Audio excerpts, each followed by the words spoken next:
नमस्कार, माझे नाव आदित्य गजानन फदाट. मी आता 7वी शिकतो. माझ्या शाळेचे नाव जिल्हा परिषद उच्च प्राथमिक शाळा बोरगाव बुद्रुक आहे. आज मी तुम्हाला डॅनियल बर्नौली या शास्त्रज्ञाचे तत्व प्रयोगातून तुम्हाला दाखवणार आहे. यासाठी मी एक काडी, दोन फुगे फुगवून समांतर अंतरावर धाग्याने बांधले आहे. आता मी यामध्ये ज्वारीची फूक मारेल तर तुम्हाला वाटेल की ते फुगे दूर जाईल, पण ते असं काय नाही.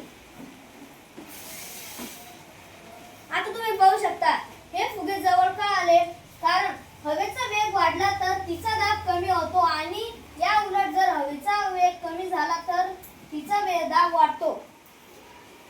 कारण मी इथे हवा फुकली तर तिथला दाब कमी झाला, आजूबाजूचा दाब वाढला, त्यामुळे आजूबाजूच्या हवेने या फुग्यांना ढकलले आणि ते जवळ आले. हा प्रयोग तुम्ही घरी करा आणि डॅनियल बर्नौली या शास्त्रज्ञाचे तत्व पाहू शकता.